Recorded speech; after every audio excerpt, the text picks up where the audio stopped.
This is Reality Dispatch, written by Jim Mintz.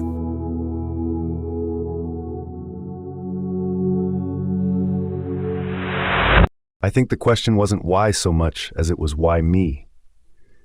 Anton Fisk, the world's richest man, invited me personally to his apartment overlooking the valley, the largest mansion in a sea of them, to allow me to grill him on his turbulent time in the White House. "Oh, so you actually want to know the answer to that question?" he replied. I really did. "Okay, well, the administration didn't like you. That's why I chose you," he told me. Me? Why didn't they like me? I don't think I'd ever been sent to cover the administration on any matter before. I'd only been invited to the White House once, and that was before the president had even taken office. In fact, I'm sure it was a good 3 administrations earlier. The president remembered you took a photo of him at New York Fashion Week, sitting next to a woman who wasn't his wife. He had to explain his companion to his better half later that night, Fisk told me. That made sense, I guess. I'd been a photojournalist for the better part of 30 years. I'd covered many thousands of events. It wouldn't be out of the realm of possibility that I had taken a picture of a largely unknown TV star and his mistress, mistaking her for his wife. "He would not be happy that it's you getting the break here," Fisk said with a laugh. "Okay, shall we begin then?" I asked. I was invited inside a cathedral-like living room with modern appliances, marble white ceilings, and an enormous open view of the valley from another angle. This time, the houses were replaced by an artificial lake that spanned 3 miles. Fisk had the landmark professionally installed 5 years earlier at a cost just shy of $1 billion. "I have warehouses of voting machines," he began. I looked down at the tape recorder to make sure we were rolling. "Come again?" I asked, making sure I heard him right. "I'll start from the beginning," he said. It was a 3-year operation.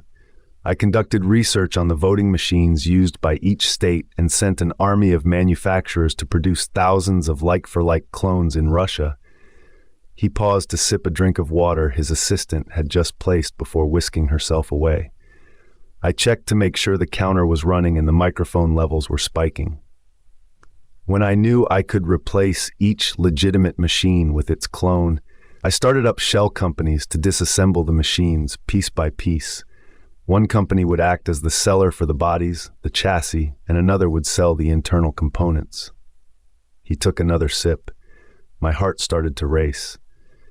Then, well, do you remember about 1.5 years ago, there were factory fires raging around North Dakota and Chicago? Unrelated geographically, yet eerily similar, he said. I nodded. Well, that was us. We launched a series of coordinated attacks on the voting infrastructure, so there would be a need to replace or repair the machines. It wasn't just fires.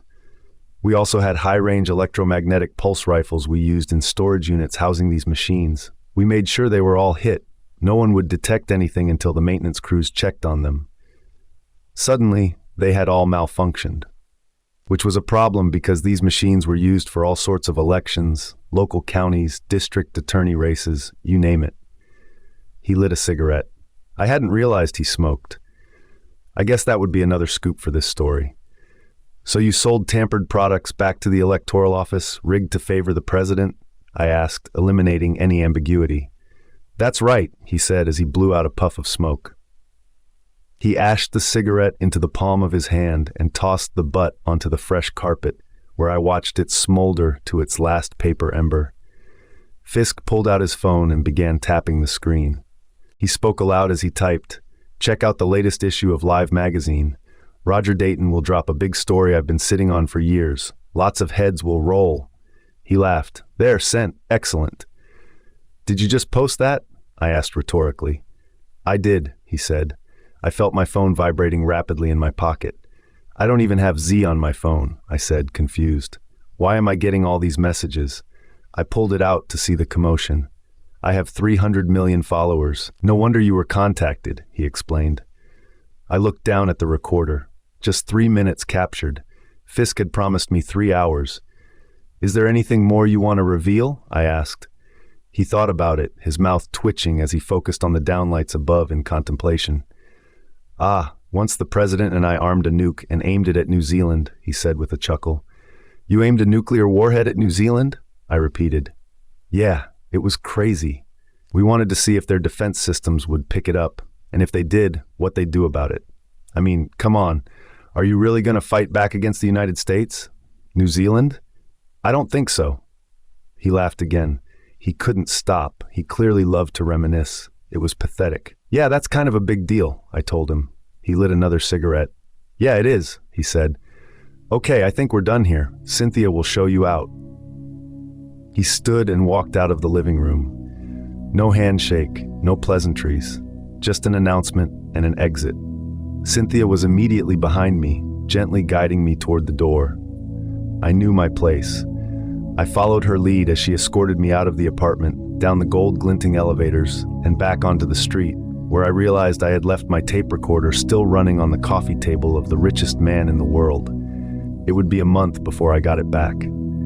Even then, I had to reconstruct the majority of our conversation from memory. The files had been wiped. This is the best I could come up with.